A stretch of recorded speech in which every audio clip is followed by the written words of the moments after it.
Pues, las dificultades que hoy en día, en este contexto de los 70 años de la Convención del 51, tiene sobre, digamos, el concepto de la definición de refugiado, sobre todo entroncándolo con el tema de las definiciones ampliadas y en específico en el campo americano con el de la definición ampliada de Cartagena. Voy a hacer una reflexión también un poco sobre el uso de las tecnologías en esta nueva visión y pues teniendo en cuenta además que el derecho de los refugiados, por estar directamente relacionado con el tema de la soberanía de los estados, es uno de los derechos más inflexibles en relación a su evolución, mientras en el tema del derecho internacional humanitario y los derechos humanos nosotros vemos un avance permanente década a década. En el caso del derecho de los refugiados, pues las definiciones ampliadas aparecen como declaraciones y como evoluciones muy lentas que además se tienen que ir complementadas con la protección complementaria es así la evolución de los tratados de derechos humanos, la evolución del derecho penal internacional y otras ramas del derecho internacional público. Entonces, en ese sentido, pues hablamos de una definición de refugiados en un contexto directamente relacionado con Colombia.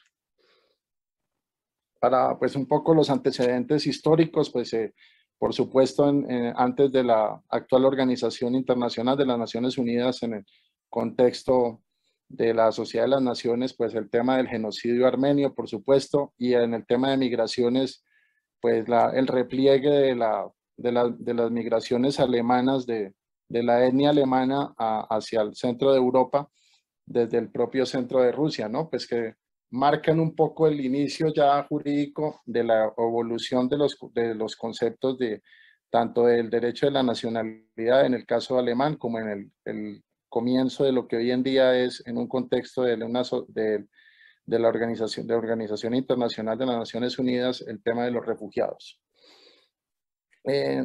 También la configuración de la Convención del 51, que fue, como lo sabemos, creada para resolver simplemente el problema en Europa, y hasta 1967 vinimos a tener una ampliación de su ámbito de aplicación territorial. Fue una lógica basada en esas necesidades de los flujos europeos y, por supuesto, en esa reconfiguración territorial de la Conferencia de Yalta. Pero en los contextos regionales y en el contexto americano, pues hay ciertas condiciones pues, que han sido complejas y que no son compatibles muchas veces con el de la Convención del 51. Pues conocemos ampliamente las causales de inclusión que están en la Convención de 1951 y pues sabemos además pues que el tema de pertenencia a un grupo social pues sirve un poco de comodín para ir adaptando y modernizando esas realidades. También sabemos la evolución que ha tenido, sobre todo a través del EPSCOM, en relación a los conceptos, digamos, de causales de exclusión, o inicialmente el tema del delito, que siempre fue un tema muy polémico y que se fue aclarando a través de las décadas de evolución de la convención, y por supuesto el tema de los combatientes y personas pertenecientes a grupos armados, que fue evolucionando también, sobre todo en relación muy directa con la participación directa en hostilidades que la práctica fue dando en el derecho internacional humanitario. Y pues siempre, en cualquier caso, ha sido, pues para los que han trabajado en elegibilidad, un tema bastante polémico que pues ha ido evolucionando muy lentamente y lo lógico es que quienes hemos participado en algunos de esos procesos, sea desde el punto de vista humanitario, desde el punto de vista como empleados públicos en los procesos de elegibilidad, pues sabemos que ese es un tema recurrente. La Declaración de Cartagena, vista pues con sus causales de inclusión, que tiene una serie de dificultades en su aplicación que quiero demostrar al momento. Y mi reflexión sería, ¿es una definición ampliada o podemos considerarla más bien como una cláusula colectiva? ¿Por qué? Porque si uno hace un análisis juicioso de comparar Cartagena con la Convención del 51, va a encontrar que en la Convención del 51 hay unas condiciones subjetivas respecto de una serie de circunstancias que están definidas como raza, religión, nacionalidad, pertenencia a un grupo determinado social o opiniones políticas, mientras que en la Declaración de Cartagena hay unas condiciones objetivas respecto de qué, pues de una violencia generalizada, de una agresión extranjera, de unos conflictos internos, de una violación masiva de derechos humanos y otras circunstancias que hayan perturbado gravemente el orden público. En ese sentido, ¿qué tenemos? Pues que hay una convención del 51 con unos procesos de elegibilidad administrativos, en otros casos judiciales, que que tienen unas dificultades además internas, una dificultad probatoria, un principio indubio pro homine en relación a esas dificultades probatorias y en relación también a la vulnerabilidad de quienes se presentan para solicitar protección internacional y una exigencia de un debido proceso.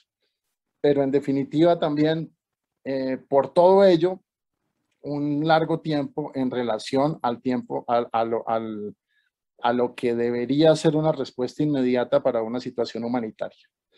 Mientras que la Declaración de Cartagena pues, se ha considerado siempre en los mismos términos de procesos, pero consideramos que pudiera ser más cercana a un reconocimiento prima facie cuando hay unas circunstancias repetitivas y pues también se enfrenta en muchas ocasiones a una discusión política en relación a los temas que las cancillerías que reconocen a los refugiados tienen respecto a la política del país de origen y a las situaciones sobre país de origen que tienen los ejecutivos de cada país. Por eso consideramos que hay una realidad en la aplicación, y estoy hablando del caso colombiano específicamente, frente al tema de la definición de refugiado. Hoy en día, una congestión en los procesos de elegibilidad, pasamos de ser un país que reconocía máximo 30 o 20 refugiados al año, y estamos a veces exagerando, a tener digamos, una congestión de 19,000 casos, y pues eso hace bastante complicado el tema del reconocimiento frente a los solicitantes de asilo. En relación a la Declaración de Cartagena, vemos en el caso colombiano una intermitencia en relación a su aplicabilidad, que es además muy recurrente en el resto de países de América Latina. Y bueno, aquí también tenemos que ver que hay unas diferencias en el concepto de definiciones ampliadas. Por un lado, en el de la Organización de la Unidad Africana, pues porque es una definición ampliada directamente relacionada con una circunstancia que es la división en la Conferencia de Berlín del África, la división arbitraria de fronteras, y mientras que en la Declaración de Cartagena se da más directamente relacionado con una situación de condiciones objetivas. En el uno, por supuesto, cuestiones nacionales y étnicas de pueblos fracturados, en el caso nuestro, de situaciones más objetivas. Entonces, las definiciones ampliadas aquí actuarían de manera diferente. Aquí, entonces, ¿qué sucede? Que en la práctica, pues, ha sido Cartagena formalmente reconocida por los estados, como supuestamente también lo estaba Cartagena, pero en la realidad hay una discrecionalidad en la aplicación de Cartagena. Y se generan unos cuellos de botella. 5 minutos. Dime, 5 minutos, perfecto. Dos cuellos de botella. Uno físicos, que los podemos ver hoy en día en la frontera colombiana con Panamá, en el Darién, o en la frontera de México con el resto de Centroamérica en Tapachula, y unos institucionales en listas de espera y recargas institucionales. ¿Qué significa eso? Pues dificultades en el derecho de tránsito entre terceros estados. Creo que este tema, además del derecho de tránsito, daría para quizás para una reflexión en la próxima charla que voy a dar. Y el tema en el tema de la agilización institucional y la protección temporal que se da hoy en día frente a la población venezolana, en el caso específico de Colombia. Como lo pueden ver aquí, pues hay 19,600 a diciembre del 2020, ya ha ido incrementándose, 19,000 personas en espera, casi 20,000. ¿Qué proponemos como solución? Pues tratar de separar los dos sistemas en un sistema de competencias residuales. ¿Eso qué significa? Que inicialmente pues, se establece un sistema bajo Cartagena de condiciones, digamos, que pudieran ser muy parecidas a las de general, impersonal y abstractas, de condiciones colectivas, y si hay la necesidad de una protección, digamos, más robusta por la imposibilidad de regresar al país expulsor, aplicar en ese caso siempre como un derecho del solicitante los criterios convencionales. Eso, digamos, daría a dos niveles más agilidad en relación a la protección. ¿Eso qué nos ayudaría? Pues agilizar los movimientos de elegibilidad administrativa mediante, y aquí viene, pues digamos, una realidad jurídica que se está dando hoy en día, que es la implementación de mecanismos Legal Tech en procesos de asistencia y elegibilidad. En este caso, pues vemos incluso aquí, por ejemplo, un documento de la RAND Corporation en relación al tema de Legal Tech y incluso experiencias muy concretas como las en Hong Kong de ONGs que ya están trabajando en ese tema de la Legal Tech. También en campos de refugiados en Grecia, en la isla de Lesbos, por ejemplo, donde ya se maneja ese tema. En el tema de contratos, nosotros ya estamos viendo una evolución en donde hay mucho avance en relación al tema de la tecnología jurídica. Y bueno, yo creo que si nosotros no empezamos a repensar el tema del Legal Tech, de la tecnología jurídica, en la inteligencia artificial, en estos temas, pues si nosotros no empezamos a trabajar en ese tema, otros nos lo van a hacer trabajar porque ya es una realidad en el tema del derecho a nivel mundial. ¿Cuáles son los retos acá? Pues por supuesto una dificultad porque hay unos temas de confidencialidad de habeas data, de seguridad y privacidad en los datos que se tienen sobre los solicitantes de asilo y los refugiados. Además, pues estamos en un contexto muy complejo en donde hay una crisis de la democracia como sistema de regulación social.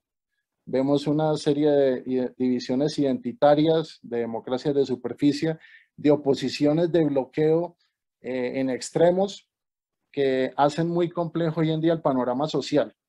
Como los partidos son tan débiles, tienen que generarse alianzas y las alianzas normalmente se expresan no por el centro de ellas, sino por los extremos y radicalismos que tienen cada una de estas.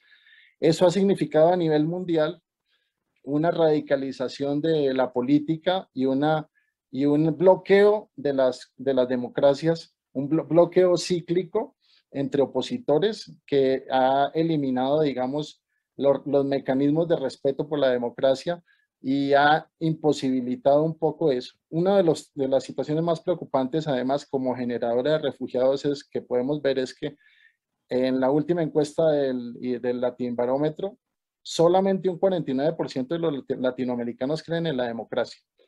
O sea que hay una profunda, digamos, dificultad en relación a eso. Y bueno, solamente Costa Rica y Uruguay digamos, son países que creen ampliamente en la democracia, de resto, casi en el resto de países de América Latina, muy preocupantemente la gente no cree en ella. Otro tema que me parece en relación al tema de los 70 años de la Convención de 51, creo que es un nuevo tipo de refugiado que yo percibo justamente en esta radicalización de la política y en el bloqueo de las democracias, y es gracias en este caso al desarrollo de la tecnología, lo que es una cultura de la cancelación. Personas que son canceladas por estos radicalismos y por estas culturas de exclusión, las podríamos considerar un nuevo tipo de refugiado, porque en este caso aún es más grave. No tienen no solo digamos, aunque puedan tener la protección formal de los estados, la cultura de la cancelación lo que genera es la desprotección total de la sociedad a la que pertenece, una vulnerabilidad aún mayor. Los cancelados son hoy en día los parias y están en una situación mucho más grave que la muerte civil en el derecho romano o incluso los perseguidos políticos que tenían la opción por lo menos de cambiar de territorio.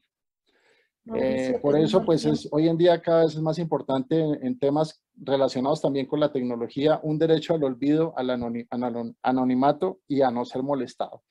Pues esa es como una reflexión que quería presentarles y bueno, espero que sea de su interés los temas propuestos. Muchas gracias.